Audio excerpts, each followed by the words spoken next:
Salut mes frères en Christ. Continuons avec notre série de l'Évangile selon Jean, deuxième chapitre. Comme vous le savez, on ne vit pas seulement de la nourriture et de l'eau. On vit aussi avec la parole de Dieu. Et cette vidéo, Jésus, le chemin, la vérité et la vie, est pour vous, mes frères en Christ, les brebis du Seigneur Jésus-Christ, notre Sauveur. Au nom du Père et du Fils et du Saint-Esprit. Alaka kuma file kuma mi nambe kisi angawili kukuma olame. Kanu ya kumadu Nisondia kuma tewa kuma mi nambe kisi angawili kokuma olame. Évangile selon Jean, chapitre 2. Le mariage à Cana. Or, le troisième jour, il y a eu une noce à Cana de Galilée. Et la mère de Jésus était là. Jésus lui aussi fut invité à la noce, ainsi que ses disciples. Comme le vin manquait, la mère de Jésus lui dit, « Ils n'ont pas de vin. » Mais Jésus lui répondit, « Que me veux-tu, femme? Mon heure n'est pas encore venue. » Sa mère dit au servant, « Quoi qu'il vous dise, faites-le. » Il y avait là 6 jarres de pierre destinées aux purifications des Juifs. Elles contenaient chacune de 2 à 3 mesures. Jésus dit aux servants, « Remplissez d'eau ces jarres. » Et ils les remplirent jusqu'au bord. Jésus leur dit, « Maintenant, puisez et portez-en au maître du repas. » Ils lui emportèrent et il goûta l'eau devenue vin. Il ne savait pas d'où il venait, à la différence des servants qui avaient puisé l'eau. Aussi, il s'adresse au marié et lui dit, « Tout le monde offre d'abord le bon vin, et lorsque les convives sont gris, il fait servir le moins bon. Mais toi, tu as gardé le bon vin jusqu'à maintenant. » Tel fut à Cana de Galilée le commencement des signes de Jésus. Il manifesta sa gloire et ses disciples crurent en lui.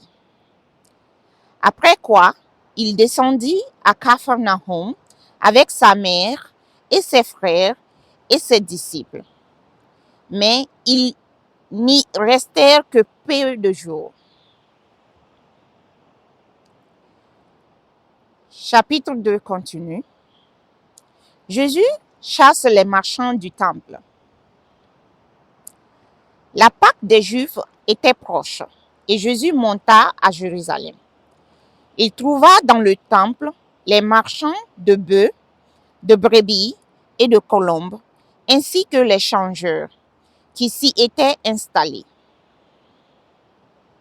Alors, s'étant fait un fouet avec des cordes, il les chassa tous du temple, et les brebis et les bœufs. Il dispersa la monnaie des changeurs, renversa leur table. Et il dit aux marchands de colombes, « ôtez tout cela d'ici, et ne faites pas de la maison de mon Père une maison de trafic. » Ses disciples se souvinrent qu'il était écrit, « Le zèle de la maison me dévorera. » Mais les Juifs prirent la parole. « Quel signe montreras-tu pour agir de la sorte? » Jésus leur répondit, « Détruisez ce temple, et en 3 jours, je le relèverai. »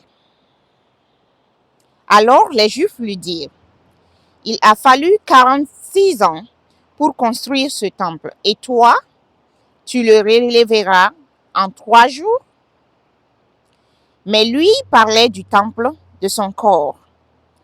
Aussi, lorsque Jésus se releva d'entre les morts, ses disciples se souvinrent qu'il avait parlé ainsi, et ils crurent à l'Écriture, ainsi que la parole qu'il avait dit.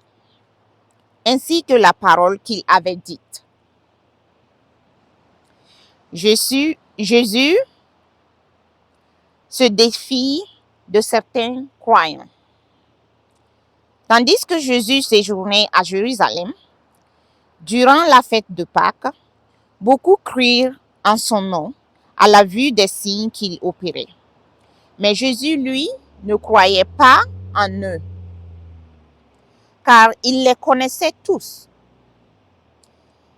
Et il n'avait nul besoin qu'on lui rendît témoignage au sujet de l'homme. Il savait, quant à lui, ce qu'il y a dans l'homme. Fin de chapitre 2.